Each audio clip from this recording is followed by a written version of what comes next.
Ernesto nasceu em Madrid, onde vive atualmente. É licenciado em Filologia Espanhola pela Universidade de Granada.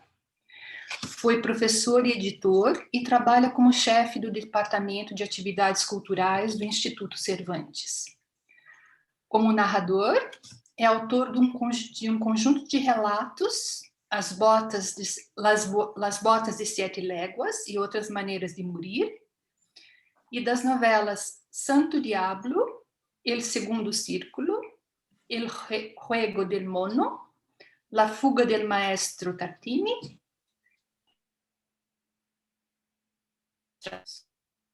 Entre esses livros de poemas se destacam Ella Cena de Dia, Cáliz para um Pez Luna, Quadernos del Hábito Escuro e Siete Caminhos para Beatriz. É autor também de várias edições literárias e pequenos ensaios sobre literatura espanhola e hispano-americana. Recebeu o Prêmio Arte Jovem da Comunidade Madrid, em 2002, o Prêmio Torrente Bestseller, em 2012, o Prêmio Nacional Cultura Viva, em 2019. Foram traduzidos ao francês, ao romeno e ao italiano. E colabora com distintos periódicos como O País, Quadernos Hispano-Americanos, o Zenta. Então, Ernesto, me desculpa essa breve apresentação y te paso a palabra. Muchísimas gracias, Sandra. Es la verdad una alegría escuchar una presentación pues con tu acento más brasileño, que me hace más completo a mí desde este lugar donde estoy. Así que muchísimas gracias. Voy a pasar a la conferencia sobre la influencia de Intufáil, bueno, en concreto del filósofo autodidacto, en la lámpara maravillosa de Ramón del Valle Inclán, que es mi autor, bueno, el autor más importante para mí, que más me ha influido en la literatura y al que estoy dedicando un estudio del que esta conferencia es un fragmento. La voy a leer porque son muchos datos y yo creo que cuando tenemos el tiempo tan corto es mejor leerlo para concentrarse más. Lo que sí les ruego es que si no se escuchara bien por cualquier motivo, me interrumpan tranquilamente y bueno, les explico lo que estemos hablando. Pues sin más, empiezo. Esta historia comienza en 1900, cuando se publica en Zaragoza la primera traducción al español del filósofo autodidacto David Toffail, así se firmaba en un primer momento, con traducción de Francisco Pons Boigues y el prólogo de Menéndez Pelayo, quien ya había dedicado 20 años a Intufáil, algunos de sus fragmentos de la impresionante historia de los heterodoxos españoles. 16 años más tarde, Valle Inclán publicó La lámpara maravillosa y en ella se dice lo siguiente: descubrir en el orden del mundo un sentido de belleza más allá de nuestros fines mortales y de la reproducción de las eternas formas es caminar por los... Pero esta comprensión esotérica del mundo es ajena al arte clásico y aún hoy continúa vinculada en la teología mística. Fue, sin embargo, doctrina profesada por pitagóricos y neoplatónicos. La escuela de Alejandría conservó esta enseñanza en medio de una gran confusión de mitos y símbolos. De Plotino y Porfirio la reciben los gnósticos, y acaso también el filósofo. Como veremos, en ese acaso de Valle Inclán hay muchas más certezas de lo que parece a primera vista, entre otras razones porque sigue muy de cerca los estudios de Menéndez Pelayo. Valle-Inclán llevaba en 1916 muchos años investigando en la concepción mística de la existencia, desde su época de estudiante en la que se interesó por el espiritismo y el ocultismo, que practicó el espiritismo un tiempo, hasta su madurez en la que estuvo en íntimo contacto con los teósofos Mario Rosso de Luna o Rafael Urbano. De hecho, la lámpara maravillosa hay que entenderla en este contexto donde la teosofía triunfaba en Europa y en España en esa época. Y él mismo, de hecho, había dado muchas conferencias sobre estética y sobre mística durante los años previos a la... Que este libro es fruto de esa prospección espiritual, teosófica y poética, de la que también surgió un libro de poemas maravilloso que se llama El pasajero, y de su particularísima visión del mundo, donde se criban, entre muchísimas influencias, la de Into File y el filósofo autodidacto, de quien hoy recomiendo la edición de Emilio Tornero en Trota, que salió en 2003, con traducción de Ángel González Palencia. Pues bien, en el prólogo de aquella edición de 1900, que está muy bien, también Menéndez Pelayo ya había realizado la genealogía a la que Valle-Inclán se refiere. Menciona la secreta filosofía de místicos e iluminados a la cual el libro de Avento File pertenece. Un espíritu oriental que, al apoderarse de los resultados de la especulación griega, los modifica. Menéndez Pelayo es un filósofo contemplativo. Lo que él va a revelar son los secretos de la filosofía oriental, aquella enseñanza secretísima profesada en misteriosos conciliábulos de Persia. Eso dice Menéndez Pelayo. Aunque fuese verdad que Plotino fuese desconocido a los musulmanes, nada hay más semejante a las Enéadas que algunas páginas de Abenpace, así como ciertos pasajes del autodidacto parecen literalmente traducidos de jámblico, dice también Menéndez Pelayo. Estos mismos autores los va a citar Valle-Inclán en Lámpara Maravillosa, incluido al divino Platón, en idéntica expresión a la que utiliza Menéndez Pelayo, del que hay que decir que Valle-Inclán no cita en absoluto en su lámpara, cosa que él hacía a menudo en sus escritos en general y en este en concreto, no citar las fuentes. Pero lo que nos interesa es subrayar el sentimiento del yo que Menéndez Pelayo atribuye a Avento File en el prólogo a esta edición. De hecho, dice que el sentimiento del yo es algo que está muy arraigado en los místicos españoles y que hace que la mística española sea más comprensible que otras místicas, una opinión bastante subjetiva, pero nos interesa a nosotros subrayarla porque esta expresión del yo en España da origen a una experiencia literaria que va más allá de los tratados que escribieron, por ejemplo, Miguel de Molino, al que también Valle-Inclán debe muchísimo en su libro, a su espiritual, o a San Juan de la Cruz, por ejemplo, ¿no? Que supo convertir también su experiencia en lo que hoy llamamos literatura, igual que hizo Santa Teresa, ¿no? Y como había hecho Into File. Pero hablemos un poco de Into File. ¿Quién fue? Fue un granadino del siglo XII, médico de profesión, sufí en su práctica religiosa y desde luego filósofo. De hecho, podemos decir que funde filosofía y sufismo, o que pone la filosofía al servicio de un fin místico.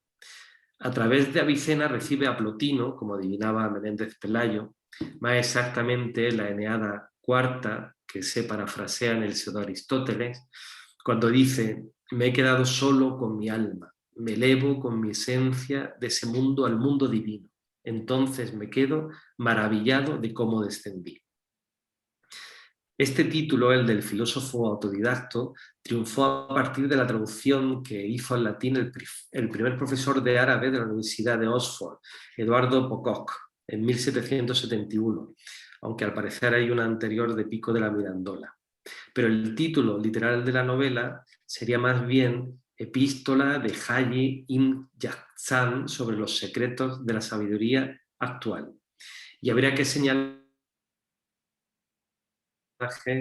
de Avicena, de quien se declara discípulo en el prólogo de la novela, junto a Al-Ghazali. El libro comienza con una epístola dirigida a un hermano, un lector imaginario al que se trata como un discípulo. Intufail fue médico del califa Abu Yusuf, y si cuidaba de su cuerpo, podemos suponer que también podía cuidar bien de su alma, lo que nos podría llevar a pensar que este libro está dedicado al califa. Es lo que hará siglos más tarde Eliphas Levi, cuando dirige sus cartas sobre ocultismo a un aristócrata francés. También podemos suponer que se dirige a un hermano genérico, compañero de camino de la sabiduría, como el hermano peregrinante al que se dirigirá Valle Inclán en la lámpara, como era usual en los tratados teosóficos. En cualquier caso, se trata de un libro que pretende legar una sabiduría a aquel que lo necesita y al que se considera un igual, aunque no todos podrán comprenderlo con el mismo nivel. Esto lo subraya al final del libro Intufail, cuando afirma que su novela forma parte de la ciencia oculta y que los secretos que hemos confiado en estas pocas páginas lo hemos dejado cubiertos con un velo tenue que rápidamente los descorrerán los iniciados, pero que será opaco y hasta impenetrable para los que no merezcan traspasarlo. Destaca en la introducción la cita de Avicena sobre los pasos para lograr la unión mística, el esfuerzo constante por alcanzar la perfección espiritual y la ascesis. Es así, dice Intufail, cuando comienzan a aparecer destellos de la luz de la verdad, a través de desvanecimientos estáticos comunes a los místicos de cualquier época, como el citado San Juan, Santa Teresa o el propio Valle Inclán, que lo describe la lámpara maravillosa, aunque él confiesa que se ayuda de su pipa de cáñamo índico, lo cual es muy ortodoxo. Pero bueno, Intufail nos dice que con esos desvanecimientos estáticos se comienza a ver en toda cosa a Dios, que es la verdad absoluta. Dice Intufail que lo transitorio cambia permanente. El relámpago se convierte en estrella brillante y la intuición, la visión intuitiva, se hace constante. También el deleite y el regocijo, porque el alma se ha convertido en un espejo capaz de reflejar la verdad. Pone un ejemplo para diferenciar la percepción filosófica de la percepción mística. Esto es muy importante en el prólogo y tendrá una continuación muy clara en Valle. La percepción filosófica, dice, se parece a la del ciego, que sabe sin ver. Sin embargo, el que tiene la percepción mística tiene constantemente los ojos abiertos. Valle Inclán en su lámpara pondrá un ejemplo similar, aunque para ejemplificar algo levemente diferente. Habla de Homero, quien porque no ve, escucha y sabe oír la música verdadera, la que los demás no oyen porque están ciegos ante el significado de la palabra. Hay una visión mística, por tanto, y también un oído místico del que Valle Inclán nos hablará en un capítulo que se llama El milagro musical. Pero además, desde la introducción de su lámpara, Valle Inclán habla también de esas mismas dos maneras de conocer, cuyos términos exactos toma Valle Inclán de Miguel de Molinos, del tratado de la guía espiritual que copia en algunos pasajes literalmente. Y como dice Menéndez Pelayo, Miguel de Molinos se basaba en Intufail. Y estos términos son meditación y contemplación, o sea, el razonamiento y la intuición o unión mística. Dice Valle Inclán, hay dos maneras de conocer que los místicos llaman meditación y contemplación. La meditación es aquel enlace de razonamientos por donde se llega a una verdad y la contemplación es la misma verdad deducida cuando se hace substancia nuestra, olvidado el camino que enlaza razones a razones y pensamientos con pensamientos. Cuando nuestra voluntad se reparte para amar a cada criatura separadamente y en sí, asciende a las veredas meditativas donde la visión es una suma. Esta visión como suma es la que alcanzará a Hayi, el protagonista del filósofo autodidacto. En su prólogo, Intufail conecta la sabiduría con la santidad, al afirmar que la visión de los santos consiste en que estos conocen las mismas cosas que los demás, pero con claridad. Y critica a Benpace por no practicar lo que predica, por quejarse de la falta de tiempo y acumular riquezas. Luego dice de él: ninguno hubo entre ellos de entendimiento más fino, de especulación más segura, de visión más veraz, pero las cosas de este mundo lo tuvieron tan ocupado que la muerte lo arrebató antes de que publicase los tesoros de su ciencia y divulgase los tesoros de su sabiduría. Lo subrayo aquí este fragmento porque estoy seguro de que Intufail estaba pensando en Abenpace cuando inventa un personaje que veremos después que se llama Salman. Afirma Intufail, todavía estamos en el prólogo del libro, que la naturaleza estática es imposible de comunicar, aunque él se va a dedicar toda la novela a hacerlo. Valle Inclán, en su lámpara, dirá algo parecido: solo la mirada estática puede hacerte centro de amor y de conocimiento. Llega a la verdad primero por un método de investigación y de especulación racional, y obteniendo después por la visión intuitiva la dosis de sabiduría de lo que ahora gustamos. Y después dice: queremos llevarte por los caminos por donde nosotros hemos caminado antes, y alabarás al amanecer tu viaje nocturno. Esta idea del camino es natural en el aprendizaje místico y recorre textos de todos los tiempos. Pensemos en la subida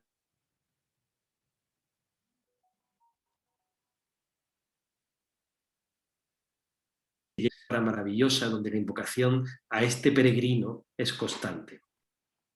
Adentrémonos ahora en la novela en sí, que por cierto en la primera edición española aparecía con el subtítulo de novela psicológica, de manera que bueno, podemos entenderla en su género, lo que hoy llamaríamos una novela de ideas. La historia sucede en un lugar mítico, una isla en la India, un lugar imprescindible para el aprendizaje o la aventura en la soledad, como después han mostrado multitud de novelas, como la de Robinson Crusoe, sin ir muy lejos de nuestra cultura, ¿no? Pero lo importante es que en esa soledad es donde se produce el conocimiento.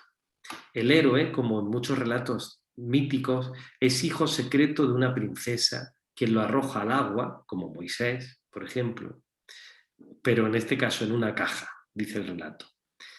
Antes de abandonarlo, su madre lo amamanta, de manera que se produce una transmisión de vida y también una bendición, una petición a Dios: no te apartes nunca de su lado.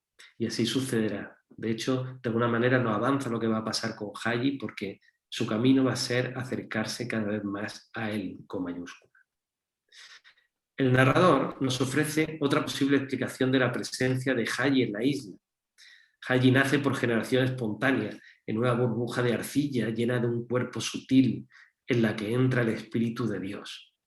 Aquí la resonancia bíblica es evidente y la idea de que el alma fluye de Dios y se extiende por todos los seres. En la burbuja de arcilla, dividida por partes por una finísima membrana, podemos entrever una intuición del proceso de la división celular por el que se produce el crecimiento de los seres vivos. Más adelante cuenta cómo esta burbuja dividida se vuelve a dividir en una tercera y dentro habitan las potencias del espíritu. Desde el principio de la novela, Intufail nos transmite una idea crucial en la novela, que es la idea del espejo, como una clave espiritual, y que en Valle Inclán también va a ser importantísima clave estética. Los animales, nos explica Intufail, surgen como reflejos del espíritu, y el ser humano es el más especial de estos reflejos. Creó Dios a Adán a su imagen, y Intufail recogiendo esta cita bíblica, pero atribuyéndola a Mahoma, ¿no? Y continúa, viene a ser el hombre como el espejo cóncavo que incendia los demás espejos. Que en esta cita recuerda una famosa idea platónica de la República, ¿no?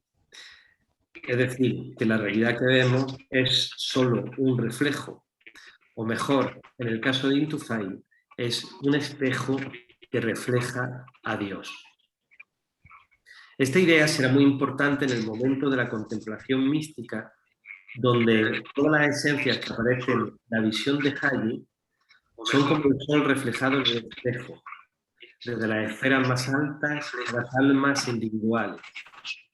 Es decir, el espejo es el que individualiza cada esencia, el que da la apariencia de individualidad, porque todas y cada una de las esencias reflejan la misma luz. Hay espejos también, nos dirá Intufay, llenos de inmundicia, incapaces de reflejar esa luz. Son las almas que sufren el velo de la separación. Ser capaces de reflejar la luz divina, pulir el espejo hasta reflejarla con la mayor pureza, en eso consistiría el camino místico. Esta imagen del espejo, como decía, será crucial en la obra posterior de Valle-Inclán. Y en concreto, la idea de que los espejos empañados no pueden reflejar a Dios. Son estos espejos empañados los que Valle-Inclán convertirá en los espejos convexos y cóncavos del Callejón del Gato, con los que proclamará el esperpénito, y que solo un espejo deformado puede reflejar la realidad de una España deformada. Esta idea la podemos relacionar en la lámpara maravillosa con la concepción gnóstica de una realidad terrena creada por Satanás y esclavizada por el gusano del tiempo, que solo se puede salvar por la visión mística y en conexión con la unidad sagrada del mundo. Recordemos que entre la lámpara maravillosa de 1916 y la publicación de Luces de Bohemia, donde Valle teoriza por primera vez el esperpento, solo pasan 4 años. Y Barrunto, que cuando Valle-Inclán se pone a escribir sobre un mundo donde la sacralidad ha sido derrotada a través del fracaso de Max Estrella, el poeta ciego y bohemio, está pensando en el triunfo de aquel mundo inferior creado por el demiurgo de los gnósticos, que solo se puede retratar con exactitud a través de una estética deformada. Pero volvamos a la novela de Intufay, Hayi, en concreto a su crecimiento como niño entre gacelas y otros animales, donde encuentra o se representa la primera fase del despertar místico, la fusión con la naturaleza. Esta fusión con la naturaleza, que tiene cierto carácter dionisíaco también, en Valle-Inclán es muy importante también en la lámpara maravillosa, porque los raptos místicos que nos narra Valle, la mayoría de ellos ocurren en la naturaleza. Y de hecho, él mismo nos dice cómo encontró una vez en una visión, pudo concretar la forma de su demonium en el sentido también platónico, ¿no? Y cómo, ahorro esta cita para ahorrar tiempo, pero nos dice que tiene la imagen de un pequeño Dionisos que está siempre bailando entre las antiguas melodías clásicas y las canciones nuevas, ¿no? Que representa muy bien la poética de Valle-Inclán. De hecho, Valle-Inclán en la lámpara maravillosa fluctúa todo el tiempo entre esa esencia dionisíaca y el ascetismo. Sin embargo, y esto es una diferencia importante, el camino de Hayi en la novela de Intufay es claramente el ascetismo. Todo el crecimiento, todo su darse cuenta se produce cada 7 años. De hecho, los múltiplos de 7 estructuran los ciclos de iniciación, de conocimiento y la propia narración del libro. El 7, como explica Cirlot en su diccionario de símbolos, significa el orden completo, la suma del 3, la síntesis espiritual, y el 4, símbolo de la espacialidad, de lo corpóreo, de las estaciones del mundo. 7 son los ciclos de Saturno que, según la astrología, estructuran la vida del ser humano, del peregrino en su recorrido por el mundo, desde su nacimiento hasta su muerte. Halley hace sus primeras ropas con la piel de un águila muerta, símbolo del vuelo que va a despegar. De niño ha sido amamantado por la gacela, cuya muerte es uno de los pasajes más impactantes de la novela. Por un lado, nos interesa la definición que hace de muerte: pararon todos sus movimientos y cesaron todos sus actos, porque se parecerá al método que usará Halley para alcanzar el éxtasis místico. Por otro lado, resulta impresionante el pasaje en el que disecciona el cuerpo de su madre, la gacela, hasta llegar al corazón, que disecciona también, porque está buscando allí al ser que habitaba dentro de ese corazón, y al no encontrarlo concluye con lógica aplastante. Comprendió que su madre era algo que había desaparecido y del cual emanaban todos sus actos, y no aquel cuerpo inerte que realmente era solo como un instrumento. Descubrió un aire vaporoso en el corazón, un vapor caliente, un alma que desde un centro se reparte por todos los miembros. El alma animal es una, y si obra con el instrumento ojo, su acción será la vista, si con el oído, la audición. Así va Halley conociendo la diversidad del cuerpo y luego la multiplicidad de los seres, y concluye que en cuanto coinciden no son más que una cosa, y en cuanto difieren, diversas y múltiples. Dicho de otro modo, una sola alma se manifiesta de infinitas formas. Así, el viaje que hace Halley en su isla es un viaje por el conocimiento: animales, plantas, minerales, se conoce a sí mismo, conoce a los astros. Es un viaje deductivo, un viaje inmóvil en la misma isla, a través de todos los reinos de la existencia, donde Intufail va integrando todos los conocimientos que él ha heredado y también su experiencia mística. A los 20 años es cuando Halley comprende que el agente productor de las formas no puede ser de este mundo sensible, y se pone a estudiar los cuerpos celestes. Comprende también que el conjunto celeste es en realidad un solo individuo. Se confirma Halley en la existencia de un autor incorpóreo, que no está unido a ningún cuerpo ni separado de él, ni dentro ni fuera de ninguno, puesto que la unión y la separación, la interioridad y la exterioridad son todas cualidades corpóreas, y él está exenta de ellas. Esta afirmación también nos recuerda a varios fragmentos del Bhagavad Gita. Tengo aquí algunos, pero no los voy a leer, pero es solo para ver cómo se interrelacionan toda esta tradición de sabiduría mística, ¿no? A los 35 años, Halley se volvió ardientemente hacia él, hacia Dios, y su corazón se desplazaba del mundo sensible para sumergirse en el inteligible. A pesar de ese ardor, comparable a la llama de amor viva de San Juan de la Cruz, Halley sigue usando su lógica implacable, deductiva. Dice: no se le puede percibir sino mediante algo que no sea cuerpo. Conocía a aquel ser por medio de su esencia misma, el conocimiento de él estaba impreso en su alma. ¿Y cuál es ese sentido? El sentido que usa el alma para percibir. Intufail la llama visión intuitiva. Valle Inclán en la lámpara lo va a llamar visión estática.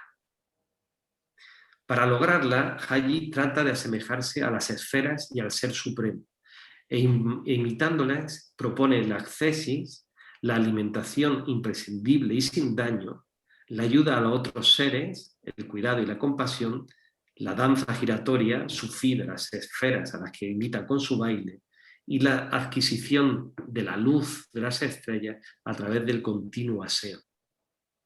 Halley se da cuenta de que debe eliminar todos los atributos corpóreos para llegar al estado al que aspira. Nos dice: limitóse a reposar inmóvil en el fondo de una cueva, con la cabeza baja, los ojos cerrados, abstraído de las cosas sensibles, concentradas todas sus percepciones y pensamientos en el ser necesario. Y cuando a su imaginación se le representaba cualquier objeto, con toda su fuerza lo rechazaba y apartaba de sí. que es lo más parecido a un método de meditación desde la tradición del yoga. Nos dice también, no dejó de buscar la inconsciencia del yo y la pureza en la intuición de la verdad hasta conseguirlo. De su recuerdo y de su pensamiento se borraron los cielos, la tierra y lo que entre ellos existe, todas las formas espirituales, las facultades corpóreas, las facultades separadas de la materia, y hasta su misma esencia desapareció, y solo quedó el uno, la verdad, el ser eterno. Abismóse en aquel estado y vio intuitivamente lo que ningún ojo ha visto, lo que ninguna oreja ha oído, lo que jamás se ha presentado al corazón de un mortal. Este maravilloso testimonio acaba con una cita de San Pablo, de la primera carta a los Corintios, que Valle Inclán también recoge en su prólogo a la lámpara maravillosa. Esta que traduzco dice: si entre vosotros alguno pasa por sabio, según los criterios de este mundo, haga como el que no sabe, llegará a ser sabio verdadero. Que resuena también en aquellos versillos del Camino de Perfección de San Juan, de para venir a gustarlo todo, no quieras tener gusto en nada, etc. Este es el camino hacia la unidad, y como nos dice Intufail en uno de los títulos capitulares de la novela, Haji en su visión pierde la noción de su esencia y de las demás esencias separadas y llega a pensar que él mismo es la esencia divina. De tal manera que después del completo aniquilamiento de sí mismo y de la realidad de la unión, contempló intuitivamente la esfera suprema. Aquí es donde vuelve a esa imagen tan importante de los espejos. Nos dice, la esfera suprema es como la imagen del sol, reflejada en un espejo pulimentado. Esta imagen no es el sol, ni el espejo, ni es el espejo, ni es algo distinto de las dos cosas. Como vemos, utiliza el lenguaje lleno de paradojas propio de los místicos. Contempla la esfera de las estrellas y continúa utilizando la metáfora del sol en el espejo. Dentro de la esfera de la luna, en el mundo de la generación y la corrupción, esta esencia, el alma universal, tiene 70.000 caras, con 70.000 bocas, con 70.000 lenguas que alaban, bendicen y glorifican la esencia del uno. Haji se da cuenta de que él tiene una esencia separada y que pertenece a ese alma universal, y que si esta esencia no hubiese sido individualizada por su cuerpo, seguiría siendo la misma esencia que ese alma universal. En ese mismo plano habitan esencias parecidas a las suyas, cuerpos que fueron y después se disiparon, los muertos, y otros que sí permanecen en la existencia. En cualquier caso, todas son infinitas y una sola. Todas tienen una hermosura, un esplendor, un placer sin límites. Pero hay muchas que son como esos espejos empañados, cubiertos de inmundicia que mencionaba antes, quemados por el velo de la separación. Esto es literal de Intufail, y vemos que también aquí resuena esa idea de Maya, el velo de la ignorancia, la percepción de lo que está separado sin percibir la unidad. Como Valle Inclán sintetiza en una de las glosas de su lámpara, la belleza es la intuición de la unidad y sus caminos, los místicos caminos de Dios. Finalmente, nos dice Intufail, Haji observó un plan creador incesante, el soplo divino, emitiendo su espíritu, la emanación de éste uniéndose al cuerpo y su separación. En este momento, de pronto, prescinde de la historia de su personaje y vuelve a dirigirse al hermano lector para explicarle que las esencias divinas y la alma soberana solo tienen unión y relación con la esencia del uno, de la verdad, del ser necesario.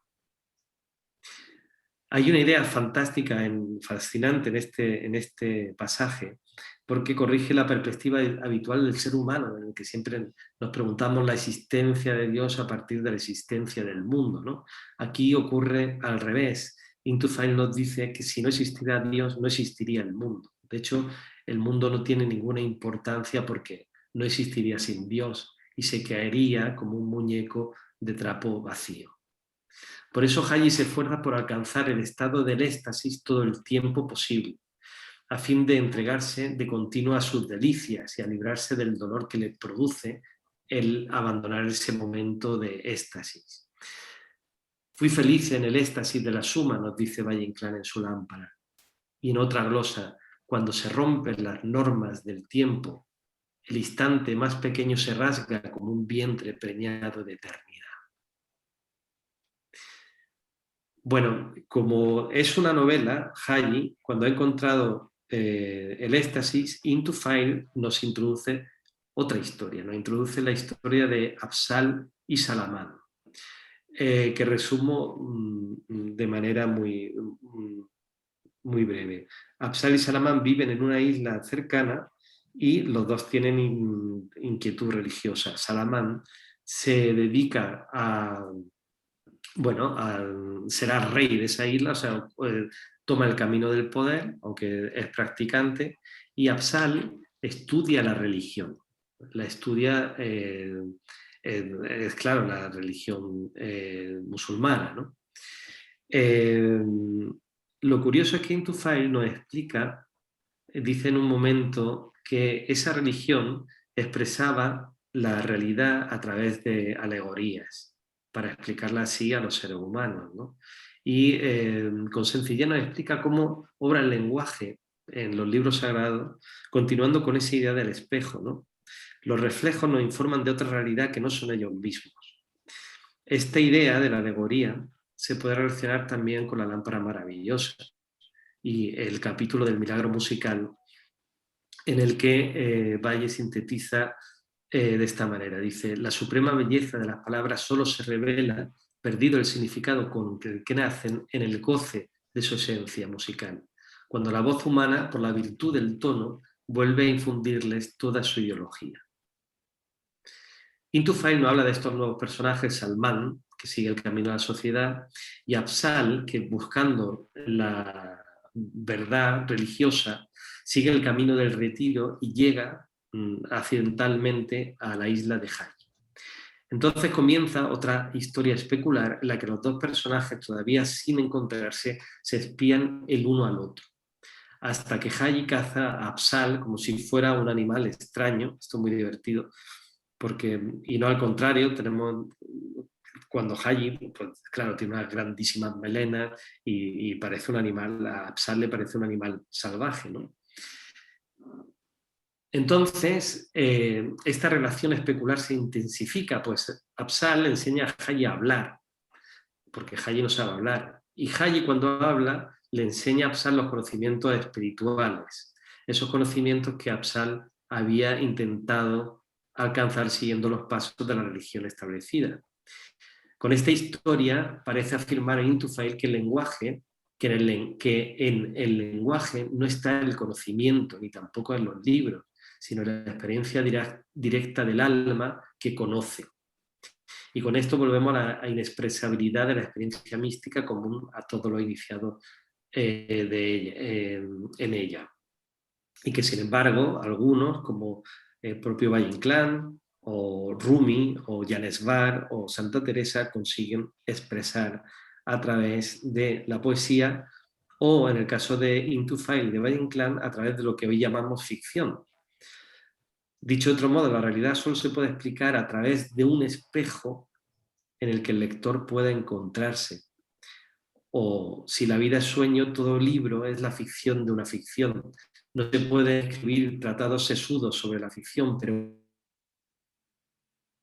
un aire de ficción puede tratar de explicar la respiración del mundo, aunque para ello se exija un grado de iniciación en los misterios del éxtasis y del lenguaje. Afzal dice: no dudo de que todas las cosas contenidas en su ley religiosa respecto de Dios, de los ángeles, de los libros, del día del juicio, etc., eran símbolos de lo que había visto intuitivamente Haji, nos dice Into File. Y Afzal, gracias a Haji, alcanza la gracia del discernimiento. Dice: se abrieron los ojos de su corazón, se encendió el fuego de su pensamiento, pulsos en su alma, de acuerdo lo racional con lo tradicional, y los métodos alegóricos se le hicieron familiares, y ya no encontró en la ley dificultad alguna que no se le hiciese evidente. Haji se sorprende de que el profeta utilice alegorías en lugar de desvelar directamente la verdad. porque desconoce todavía, él en su isla, que los hombres no están preparados para ella, lo cual descubre en cuanto accede a predicar lo que conoce en el mundo. Absal se lo pide y él lo hace por compasión, por ayudar a la salvación de sus semejantes. Sin embargo, cuando viaja a la isla, bueno, pues, se encuentra a Salmán, se encuentran a todos los amigos de Absal y nota enseguida Hayy que las doctrinas que él cuenta le hacen a la gente irritarse contra él y decide regresar a su isla con Absal. Así es como termina la novela, ¿no? Diciendo que el camino de la sabiduría debe tomar la dirección opuesta a la del mundo, a lo que es normal el mundo. O sea, ir desde la conciencia de la separación y del aislamiento de las pasiones de cada uno a la conciencia de la unidad. Este libro, El filósofo autodidacto, leído desde la perspectiva actual, es una obra maestra de la mística, a través del autoconocimiento y a través de un viaje que se produce de fuera hacia adentro, de abajo hacia arriba y luego viceversa, hacia las esferas y hacia el alma. Podemos verlo también, este viaje, desde la perspectiva que propone Campbell en su famoso libro El héroe de las mil caras, el viaje del héroe, ¿no?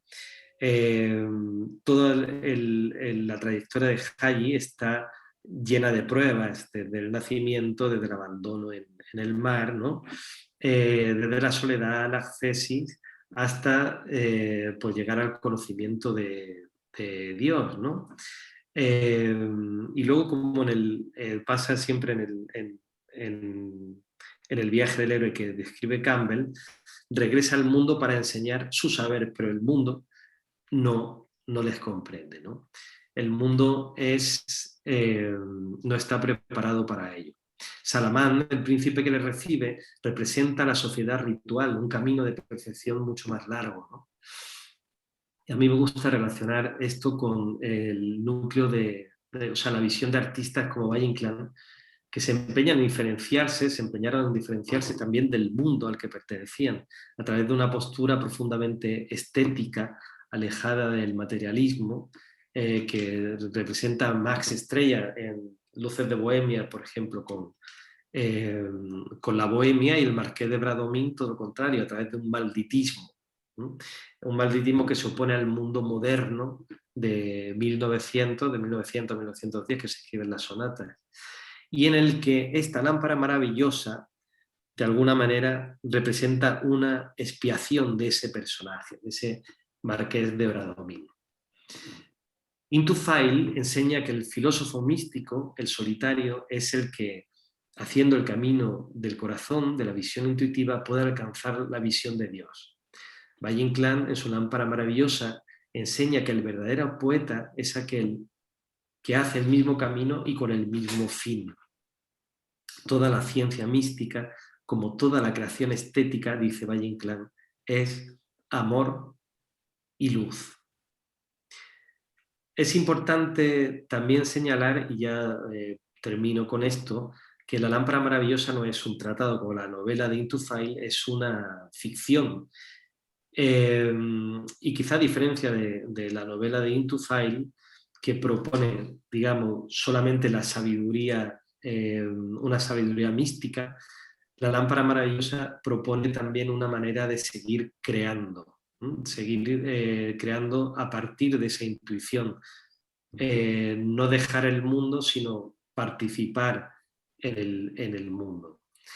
Se trata de un género mixto, desde luego, el de La lámpara maravillosa, que tiene como subtítulo el de los ejercicios, se llama en subtítulo ejercicios espirituales, como los de Ignacio de Loyola, exactamente,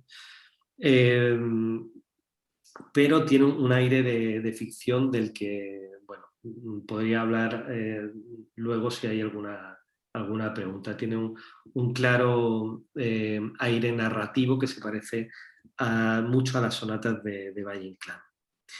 Voy a terminar diciendo la primera glosa de Valle Inclán, que dice: sé como el ruiseñor que no mira la tierra desde la rama verde donde canta, porque bueno, es lo mismo que hace Haji cuando llega a su isla, ¿no? En el caso de Valle Inclán, en él no se puede desligar la espiritualidad y la estética. Para él el fondo es un fondo sagrado que cuando el poeta sabe escucharlo produce una forma verdadera y bella. Peregrino sin destino, dice, hermano, ama todas las cosas en la luz del día y convertirás la negra carne del mundo en el áureo símbolo de la piedra del sabio. Una piedra que se hace autor tras autor desde Intufail a Valle Inclán y tantos otros en un proceso continuo de herencia y experiencia. Bueno, pues aquí termino mi exposición. Muchas gracias.